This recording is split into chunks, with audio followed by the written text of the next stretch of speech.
ಲೋಕಸಭಾ ಮಹಾಯುದ್ಧಕ್ಕೆ ಕಾಂಗ್ರೆಸ್ ಕಲಿಗಳ ಮೊದಲ ಪಟ್ಟಿ ಬಿಡುಗಡೆಯಾಗಿದೆ. ಒಟ್ಟು 39 ಅಭ್ಯರ್ಥಿಗಳ ಹೆಸರನ್ನ ಅನೌನ್ಸ್ ಮಾಡಲಾಗಿದೆ. ಅಧಿಕೃತವಾಗಿ ಕರ್ನಾಟಕದ 7 ಜನ ಅಭ್ಯರ್ಥಿಗಳ ಹೆಸರನ್ನು ಕೂಡ ಘೋಷಣೆ ಮಾಡಿದ್ದಾರೆ.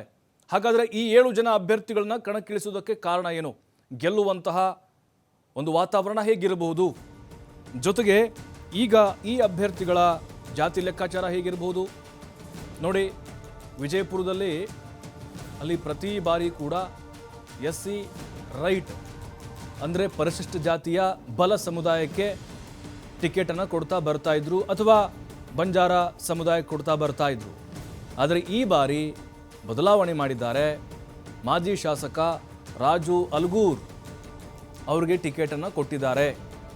ಯಾಕಂದರೆ ಅಲ್ಲಿ ಈಗ ಲೆಫ್ಟ್ ಅಂದರೆ ಎಡಗೈ ಸಮುದಾಯದ ಮತಗಳು ಒಂದು ನಿರ್ಣಾಯಕವಾದಂಥ ಪಾತ್ರವನ್ನು ವಹಿಸ್ತವೆ. ಹಾಗಾಗಿನೇ ಅದೊಂದು ಲೆಕ್ಕಾಚಾರ. ಜೊತೆಗೆ ಜಿಗಜಿಣಿಗಿಗೆ ಈ ಬಾರಿ ಅಲ್ಲಿ ಟಿಕೆಟ್ ಸಿಗೋದು ಡೌಟ್ ಇದೆ. ಯಾಕಂದರೆ ವಯಸ್ಸಿನ ಒಂದು ಕಾರಣದ ಹಿನ್ನೆಲೆಯಲ್ಲಿ ಸಿಗದೇನೆ ಇರ್ಬೋದು, ಸಿಗ್ಬೋದು. ಹಾಗಾಗಿನೇ ಅದು ಕೂಡ ಪ್ಲಸ್ ಆಗ್ಬೋದು. ಅಂಥ BJPಯ ಸ್ಟ್ರಾಂಗ್ ಕ್ಯಾಂಡಿಡೇಟ್ ಅಲ್ಲಿ ಇಲ್ಲ ಅಂತ ಅನಿಸುತ್ತೆ. ರಾಜು ಅಲ್ಗೂರ್ ಕೂಡ ನಿರಂತರವಾಗಿ ಸಂಘಟನೆ ತೋಡಿಕೊಂಡಿದ್ದಾರೆ, ಪಕ್ಷದ ನಿಷ್ಠಾವಂತ ಕಾರ್ಯಕರ್ತರಾಗಿದ್ದಾರೆ. ಅದರ ಜೊತೆಗೆ ಉತ್ತಮ ಬಾಂಧವ್ಯ ಹೊಂದಿದ್ದಾರೆ ಜಿಲ್ಲೆಯಲ್ಲಿ. ಜೊತೆಗೆ ಎಲ್ಲ ನಾಯಕರು ಜೊತೆಗೆ ಒಟ್ಟಿಗೆ ಒಡನಾಟದಿಂದ ಇದ್ದಾರೆ ಅವರು. ಶಿವಾನಂದ ಪಾಟೀಲು, MB ಪಾಟೀಲು ಎಲ್ಲರ ಜೊತೆಗೆ. ಆಮೇಲೆ ಸಚಿವರು, ಸ್ಥಳೀಯ ಶಾಸಕರ ಬೆಂಬಲ ಕೂಡ ಅವ್ರಿಗೆ ಸಿಗುತ್ತೆ. ಹಾಗಾಗಿ ಯಾವುದೇ ರೀತಿಯ ವಿರೋಧಗಳು ಅವರಿಗೆ ವ್ಯಕ್ತವಾಗಲಿಕ್ಕಿಲ್ಲ ಚುನಾವಣೆಯಲ್ಲಿ. ಅದರ ಜೊತೆಗೆ ಇನ್ನುಳಿದಂತೆ ಈಗ 1 ಕ್ಷೇತ್ರ ಆಯಿತು, 6 ಕ್ಷೇತ್ರಗಳು ನೋಡಿ. ಗೀತಾ ಶಿವರಾಜಕುಮಾರ್ ಅವರು ಅಲ್ಲಿ ಸಹಜವಾಗಿಯೇ ವೈಯಕ್ತಿಕ ವರ್ಚಸ್ಸಂತರು ಗೀತಾ ಶಿವರಾಜಕುಮಾರ್ ಅವ್ರಿಗೆ ಇದ್ದೇ ಇದೆ. ಈಡಿಗ ಸಮುದಾಯಕ್ಕೆ ಸೇರಿದಂಥವರು, ಆ ಸಮುದಾಯದ ಮತಗಳು ನಿರ್ಣಾಯಕ. ಆಮೇಲೆ ಅವ್ರ ಮೇಲೆ ಅನುಕಂಪದ ಅಲೆ ಇದೆ. 2014ರಲ್ಲಿ ಸೋತಿದ್ರು, ಈಗ ಅವರ ಸಹೋದರ ಸಚಿವರಾಗಿದ್ದಾರೆ, ಅದು ಕೂಡ ಪ್ಲಸ್ ಆಗಬಹುದು. ಮತ್ತಷ್ಟು ಮಾಹಿತಿ ಶಿವಕುಮಾರ್ ಜೋಹಳಿ ನೀಡ್ತಾರೆ. ಶಿವಕುಮಾರ್ 6 ಅಂತ ಚರ್ಚೆ ಆಗ್ತಿದ್ದು, ಹಾವೇರಿ ಒಂದು ಆ್ಯಡ್ ಆಗಿದೆ. ಈಗ ಈ 7 ಅಭ್ಯರ್ಥಿಗಳ ವರ್ಚಸ್ಸು ಜೊತೆಗೆ ಅವರ ಆಯ್ಕೆಯ ಹಿಂದಿನ ಮಾನದಂಡಗಳನ್ನು ಗಮನಿಸುವುದಾದರೆ ಯಾವುದೇ ರೀತಿಯಾದಂಥ ವಿರೋಧಗಳು ವ್ಯಕ್ತವಾಗದೆ ಇರುವಂಥ ಕ್ಷೇತ್ರಗಳನ್ನೇ ಇಲ್ಲಿ ಫೈನಲ್ ಮಾಡಲಾಗಿದೆ ಅಂಥೇಳಿ. ಪ್ರಭು, ನೀವು ಹೇಳಿದಾಗೆ 28 ಲೋಕಸಭಾ ಕ್ಷೇತ್ರಗಳಲ್ಲಿ 7 ಲೋಕಸಭಾ ಕ್ಷೇತ್ರಗಳ ಅಭ್ಯರ್ಥಿಗಳನ್ನ ಇವತ್ತು ಕಾಂಗ್ರೆಸ್ ಪಕ್ಷ ಬಿಡುಗಡೆ ಮಾಡಿದೆ. ಯಾಕೆಂದ್ರೆ ನಿನ್ನೆಯಷ್ಟೇ AICC ಚುನಾವಣಾ ಸಮಿತಿ ಸಭೆ ನಡೆದಿತ್ತು. ಸಭೆಯಲ್ಲಿ ಅಂತಿಮವಾಗಿ 28 ಲೋಕಸಭಾ ಕ್ಷೇತ್ರಗಳ ಅಭ್ಯರ್ಥಿಗಳ ಬಗ್ಗೆ ಚರ್ಚೆ ಆಗಿತ್ತು. ಅಧಿಕೃತವಾಗಿ ನೀವು ಹೇಳಿದಾಗೆ ಯಾವುದೇ ವಿರೋಧಗಳು ವ್ಯಕ್ತವಾಗಬಾರ್ದು ಅನ್ನುವಂತಹ ಕಾರಣಕ್ಕೆ 7 ಕ್ಷೇತ್ರಗಳ ಅಭ್ಯರ್ಥಿಗಳನ್ನ ಈಗ ಅನೌನ್ಸ್ ಮಾಡಿದ್ದಾರೆ. ಯಾಕಂದ್ರೆ ಇಲ್ಲಿ ಶಿವಮೊಗ್ಗದಲ್ಲಿ ಗೀತಾ ಶಿವರಾಜಕುಮಾರ್ ಅವರು ಸ್ಪರ್ಧೆಯನ್ನ ಮಾಡೋದು ಕೂಡ ಮೊದಲೇ ನಿರೀಕ್ಷೆಗಳಿತ್ತು. ಹಾಸನದಲ್ಲಿ ಶ್ರೇಯಸ್ ಪಾಟೀಲ್ ಒಂದು ಅಚ್ಚರಿಯ ಹೆಸರು. ಯಾಕೆಂದ್ರೆ ಅಲ್ಲಿ 2-3 ಹೆಸರುಗಳಿತ್ತು, ಅದರಲ್ಲಿ ಶ್ರೇಯಸ್ ಪಾಟೀಲ್ ಅವರ ಹೆಸರನ್ನು ಅಧಿಕೃತಗೊಳಿಸಲಾಗಿದೆ. ತುಮಕೂರಿನಲ್ಲಿ ಮುದ್ದನ್ಮೇಗೌಡ ಮತ್ತೆ ಮುರಳೀಧರ ಅಲ್ಲಪ್ಪ ಅವರ ನಡುವೆ ಜಿದ್ದಾಜಿದ್ದಿ ಇತ್ತು ಟಿಕೆಟ್ಗಾಗಿ.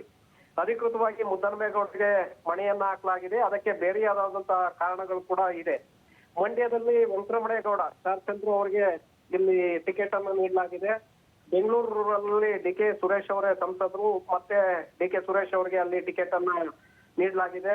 ಜೊತೆಗೆ ಹಾವೇರಿಯಲ್ಲಿ ಆನಂದ್ ಸ್ವಾಮಿ ಗಡದೇವರ ಮಠ ಅವ್ರಿಗೆ ಟಿಕೆಟ್ ಅನ್ನ ನೀಡಿದ್ರೆ, ಬಿಜಾಪುರದಲ್ಲಿ ಅಲ್ಗೂರ್ ಅವ್ರಿಗೆ ಟಿಕೆಟ್ ಅನ್ನ ಕೊಡಲಾಗಿದೆ. ಸೊ ಇಲ್ಲಿ ಗಮನಿಸಬೇಕಾಗಿರುವಂತದ್ದು, ಯಾಕೆಂದ್ರೆ ಇಲ್ಲಿ ಯಾವುದೇ ವಿರೋಧ ಇಲ್ಲ ಪ್ರಭು. ಈ 7 ಕ್ಷೇತ್ರಗಳಲ್ಲಿ ಹೆಚ್ಚಿನ ಪೈಪೋಟಿ ಕೂಡ ಇರಲಿಲ್ಲ. ಮಂಡ್ಯದಲ್ಲೂ ಕೂಡ ಕಾಂಗ್ರೆಸ್ ಪಕ್ಷಕ್ಕೆ ಸಮರ್ಥವಾದಂತ ಕ್ಯಾಂಡಿಡೇಟ್ಗಳಿರಲಿಲ್ಲ. ಅಂತಿಮವಾಗಿ ಚಂದ್ರು ಅವರ ಹೆಸರನ್ನೇ ಅಧಿಕೃತವಾಗಿ ಸಿಂಗಲ್ ನೇಮ್ ಅನ್ನ ಹೈಕಮಾಂಡ್ಗೆ ಕಳಿಸಲಾಗಿತ್ತು.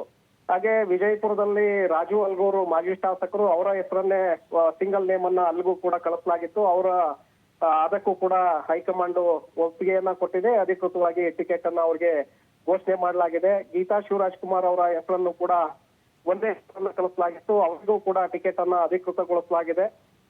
ಇಲ್ಲಿ ಮುದ್ದನ್ಮೇಗೌಡರು ಮತ್ತೆ ಮುರಳೀಧರ ಅಲ್ಲಪ್ಪ ಅವರ ನಡುವೆ ಸಾಕಷ್ಟು ಪೈಪೋಟಿ ಇತ್ತು. ಮುದ್ದನ್ಮೇಗೌಡರು ಪಕ್ಷಾಂತರವನ್ನ ಮಾಡಿದರೆ, ಪಕ್ಷದಿಂದ ಪಕ್ಷಕ್ಕೆ ಅವರು ಹೋಗಿದ್ದಾರೆ ಅನ್ನುವಂತಹ ಚರ್ಚೆಗಳಿದ್ರು ಮುದ್ದನ್ಮೇಗೌಡರಿಗೆ ಯಾಕೆ ಟಿಕೆಟ್ ಕೊಟ್ಟಿದ್ದಾರೆ ಅಂದ್ರೆ ಸಾಕಷ್ಟು ಲೆಕ್ಕಾಚಾರಗಳು ಅದರ ಹಿಂದೆ ಇದೆ. ತುಮಕೂರಿನಲ್ಲಿ ಒಕ್ಕಲಿಗ ಮತ್ತೆ ಲಿಂಗಾಯತ ಸಮುದಾಯದ ಮತಗಳೇ ಹೆಚ್ಚಿನ ಪ್ರಮಾಣದಲ್ಲಿ. ಸೊ ಹಾಗಾಗಿ ಈಗ ಬಿಜೆಪಿಯಿಂದ ವಿ ಸೋಮಣ್ಣ ಅವ್ರಿಗೆ ಟಿಕೆಟ್ ಅನ್ನ ನೀಡಲಾಗುತ್ತೆ ಅನ್ನುವಂತಹ ಚರ್ಚೆಗಳಿರೋದ್ರಿಂದ ಸಹಜವಾಗಿ ಅಲ್ಲಿ ಮತ್ತೊಂದು ಪ್ರಬಲ ಸಮುದಾಯ ಆಗಿರುವಂತ ಒಕ್ಕಲಿಗ ಸಮುದಾಯದಿಂದ ಮುದ್ದನ್ಮೇಗೌಡರಿಗೆ ಅಧಿಕೃತವಾಗಿ ಟಿಕೆಟ್ ಅನ್ನ ಕೊಡಲಾಗಿದೆ. ಮುದ್ದನ್ಮೇಗೌಡರಿಗೆ ವೈಯಕ್ತಿಕ ವರ್ಚಸ್ಸು ಕೂಡ ಇದೆ. ಜಿಲ್ಲೆಯಲ್ಲಿ ಹಿಂದೆ ಕಾಂಗ್ರೆಸ್ ಪಕ್ಷದ ಸಂಸದರೇ ಆಗಿದ್ರು. ವೈಯಕ್ತಿಕ ವರ್ಚಸ್ಸು ಕೂಡ ಇದೆ. ಒಕ್ಕಲಿಗ ಸಮುದಾಯದಿಂದ ಬಂದಂತವರು, ಆ ಸಮುದಾಯ ಕೂಡ ಅವರಿಗೆ ಬೆನ್ನಿಗೆ ನಿಲ್ಲುತ್ತೆ. ಜೊತೆಗೆ ಪರಮೇಶ್ವರ್ ಮತ್ತೆ KN ರಾಜಣ್ಣ ಅವರು ಜವಾಬ್ದಾರಿಯನ್ನ ತೆಗೆದುಕೊಂಡಿದ್ದಾರೆ. ಯಾಕಂದ್ರೆ ಇಲ್ಲಿ ರಾಜ್ಯ ಮಟ್ಟದಲ್ಲಿ ಅವರ ಹೆಸರನ್ನ ಚರ್ಚೆ ಮಾಡುವಂತ ಸಂದರ್ಭದಲ್ಲಿ ಮತ್ತೆ ಪಕ್ಷಕ್ಕೆ ಅವರನ್ನ ಸೇರ್ಪಡೆ ಮಾಡಿಕೊಳ್ಳುವಂತ ಸಂದರ್ಭದಲ್ಲಿ DK ಶಿವಕುಮಾರ್ ಮತ್ತೆ ಮುಖ್ಯಮಂತ್ರಿಗಳು ಇಬ್ರು ಕೂಡ ಪರಮೇಶ್ವರ್ ಮತ್ತೆ ರಾಜಣ್ಣ ಅವರಿಗೆ ಜವಾಬ್ದಾರಿಯನ್ನ ವಹಿಸಿದ್ರು. ನೀವು ಜವಾಬ್ದಾರಿಯನ್ನ ತೆಗೆದುಕೊಳ್ಳೋದಾದ್ರೆ ಮುದ್ದನ್ಮೇಗೌಡರಿಗೆ ನಾವು ಟಿಕೆಟ್ ಅನ್ನ ಕೊಡ್ತೇವೆ, ಇಲ್ಲ ಹೋದ್ರೆ ನಾವು ಬೇರೆಯವರಿಗೆ ಟಿಕೆಟ್ ಅನ್ನ ಕೊಡ್ತೇವೆ, ನೀವು ಬೆಂಬಲಿಸಬೇಕು ಅನ್ನುವಂತ ಒಂದು ಮನವಿಯನ್ನ ಮುಂದೆ ಇಟ್ಟಿದ್ರು.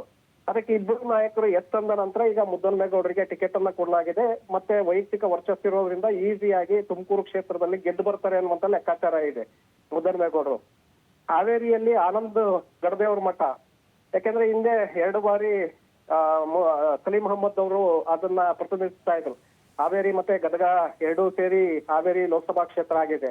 ಸೊ ಅಲ್ಲಿ ಮುಸ್ಲಿಂ ಸಮುದಾಯ ಕೂಡ ಅತಿ ಹೆಚ್ಚಿನ ಪ್ರಮಾಣದಲ್ಲಿದೆ. ಅದರ ಜೊತೆಗೆ ಮೆಜಾರಿಟಿ ಇರುವಂತದ್ದು ಲಿಂಗಾಯತ ಸಮುದಾಯ. ಸೊ ಹಾಗಾಗಿ 2 ಬಾರಿ ಸಲೀಂ ಅಹಮದ್ ಅವರು ಅಲ್ಲಿ ಸ್ಪರ್ಧೆಯನ್ನ ಮಾಡಿದ್ರು ಕೂಡ ಸೋಲನ್ನ ಕಂಡಿದ್ರು. ನಂತರ DR ಪಾಟೀಲ್ ಅವರನ್ನ ನಿಲ್ಲಿಸಲಾಗಿತ್ತು, ಅವರು ಕೂಡ ಅಲ್ಲಿ ಸೋಲನ್ನ ಕಂಡಿದ್ರು. ಈಗ ಅಲ್ಲಿ ಪ್ರಬಲ ಬಿಜೆಪಿ ಅಭ್ಯರ್ಥಿಯನ್ನ ಕಣಕ್ಕಿಳಿಸೋದ್ರಿಂದ ಶಿವಕುಮಾರ್ ಉದಾಸಿ ಅವರಿಗೆ ಈ ಬಾರಿ ಟಿಕೆಟ್ ಮಿಸ್ ಆಗತ್ತೆ ಅನ್ನುವಂತ ಚರ್ಚೆಗಳಿದೆ ಬಿಜೆಪಿಯಲ್ಲಿ. ಅಲ್ಲಿ ಬೇರೆಯವರನ್ನ ಕಣಕ್ಕಿಳಿಸಿದ್ರು ಕೂಡ, ಕಾಂತೇಶ್ ಅವರು ಇರ್ಬೋದು ಅಥವಾ ಬಸವರಾಜ ಬೊಮ್ಮಾಯಿ ಅವರನ್ನ ಕಣಕ್ಕಿಳಿಸಿದ್ರು ಲಿಂಗಾಯತ ಸಮುದಾಯ ಆನಂದ್ ಗಡದೇವ್ರ ಮಟ್ಟಿಗೆ ಸಂಪೂರ್ಣವಾಗಿ ಬೆಂಬಲಕ್ಕೆ ನಿಲ್ಲುತ್ತೆ ಅನ್ನುವಂಥದ್ದು. ಅದರ ಜೊತೆಗೆ ಅಲ್ಲಿರುವಂತಹ ಮೆಜಾರಿಟಿ ಕುರುಬ ಸಮುದಾಯದ ಮತಗಳು ಕೂಡ ಸಿದ್ದರಾಮಯ್ಯನವರು ಅಲ್ಲಿ ಪ್ರಚಾರದಲ್ಲಿ ಹೆಚ್ಚಾಗಿ ಕಾಣಿಸ್ಕೊಂಡಿದ್ದೆ ಆದ್ರೆ ಇಡೀ ಕುರುಬ ಸಮುದಾಯದ ಮತಗಳು ಕೂಡ ಬೀಳುತ್ತೆ, ಜೊತೆಗೆ ದಲಿತ ಸಮುದಾಯದ ಮತಗಳು ಕೂಡ ಬೀಳುತ್ತೆ. ಹಾಗಾಗಿ ಹಾವೇರಿ ಲೋಕಸಭಾ ಕ್ಷೇತ್ರವನ್ನು ಕೂಡ ನಾವು ತೆಕ್ಕೆಗೆ ತೆಗೆದುಕೊಳ್ಳಬಹುದು ಅನ್ನುವಂತ ಲೆಕ್ಕಾಚಾರ ಇದರ ಹಿಂದೆ ಇದೆ. ಯಾಕಂದ್ರೆ ಇಲ್ಲಿ ಬಸವರಾಜ ಬೊಮ್ಮಾಯಿ ಅವರು ಲಿಂಗಾಯತ ಸಮುದಾಯದಲ್ಲಿರುವಂತಹ ಒಳಪಂಗಡಗಳಲ್ಲಿ ಅಲ್ಲಿ ಹೆಚ್ಚಿನ ಮತಗಳಿಲ್ಲ. ಸಾಧಾರಣ ಲಿಂಗಾಯತ ಸಮುದಾಯಕ್ಕೆ ಬರೋದ್ರಿಂದ ಹೆಚ್ಚಿನ ಮತಗಳು ಅವ್ರಿಗೆ ಆಗೋದಿಲ್ಲ, ಬೀಳೋದಿಲ್ಲ ಅನ್ನುವಂತ ಇದೆ. ಈ ಒಂದು ವೇಳೆ ಇಲ್ಲಿ ಗಡದೇವ್ರ ಮಠ ಅವರನ್ನ ಕಣಕ್ಕಿಳಿಸಿದ್ದೆ ಆದ್ರೆ ಅಲ್ಲಿರುವಂತಹ ಪಂಚಮಸಾಲಿ ಸಮುದಾಯ, ಸಾದರ ಸಮುದಾಯ, ಬಣಜಿಗ, ಗಾಣಿಗ, ಈ ಲಿಂಗಾಯತ ಉಪಪಂಗಡಗಳು ಕೂಡ ಅವರನ್ನ ಬೆಂಬಲಿಸುತ್ತೆ ಅನ್ನುವಂತಹ ಮಾತುಗಳು ಕೂಡ ಇದೆ. ಆ ಒಂದು ಕಾರಣಕ್ಕೆ ಅವರನ್ನ ಅಲ್ಲಿ ಕಣಕ್ಕಿಳಿಸಲಾಗ್ತಾ ಇದೆ ಅನ್ನುವಂತ ಚರ್ಚೆಗಳಿದೆ. ಶಿವಮೊಗ್ಗದಲ್ಲಿ ಮೊದಲ ನಿರೀಕ್ಷೆಗಳಿತ್ತು, ಗೀತಾ ಶಿವರಾಜ್ಕುಮಾರ್ ಅವ್ರಿಗೆ ಅಲ್ಲಿ ಟಿಕೆಟ್ ಅನ್ನ ನೀಡಲಾಗತ್ತೆ ಅನ್ನುವಂಥದ್ದು. ಇಲ್ಲಿ ರಾಘವೇಂದ್ರ ಅವರ ವಿರುದ್ಧ ಪ್ರಬಲ ಅಭ್ಯರ್ಥಿಯಾಗಿ ಅವರು ಈಗ ಟಿಕೆಟ್ ಅನ್ನ ಘೋಷಣೆ ಮಾಡಲಾಗಿದೆ. ರಾಘವೇಂದ್ರ ಅವರ ವರ್ಚಸ್ಸು ಕೂಡ ಶಿವಮೊಗ್ಗದಲ್ಲಿ ಹೆಚ್ಚಿನ ಪ್ರಮಾಣದಲ್ಲಿದೆ. ಆದ್ರೆ ಅಲ್ಲಿ ಈಡಿಗ ಸಮುದಾಯದ ಮತಗಳು ಹೆಚ್ಚಿನ ಪ್ರಮಾಣದಲ್ಲಿ ಇರೋದ್ರಿಂದ ಆ ಸಮುದಾಯದ ಮತಗಳು ವರ್ಕೌಟ್ ಆಗಬಹುದು ಅನ್ನುವಂಥದ್ದು ಒಂದು ಕಡೆ ಇದ್ರೆ, ಮತ್ತೊಂದು ಕಡೆ ಕಾಂಗ್ರೆಸ್ನ ಶಾಸಕರು ಕೂಡ ಅಲ್ಲಿ ಹೆಚ್ಚಿನ ಪ್ರಮಾಣದಲ್ಲಿದ್ದಾರೆ. ಜೊತೆಗೆ ದಲಿತ ಮತ್ತೆ ಅಲ್ಪಸಂಖ್ಯಾತ ಸಮುದಾಯದ ಮತಗಳು ಕ್ರೋಢೀಕರಣ ಆಗಿದ್ದೆ ಆದ್ರೆ ಗೀತಾ ಶಿವರಾಜ್ಕುಮಾರ್ ಅವರನ್ನ ಗೆಲ್ಲಿಸ್ಕೊಳ್ಬಹುದು ಅನ್ನುವಂತ ಲೆಕ್ಕಾಚಾರಗಳು ಕೂಡ ಕಾಂಗ್ರೆಸ್ ನಾಯಕರಲ್ಲಿ ಇದೆ. ಓಕೆ, ಥ್ಯಾಂಕ್ ಯು ಶಿವಕುಮಾರ್ ತಮ್ಮೆಲ್ಲ ಮಾಹಿತಿಗಾಗಿ.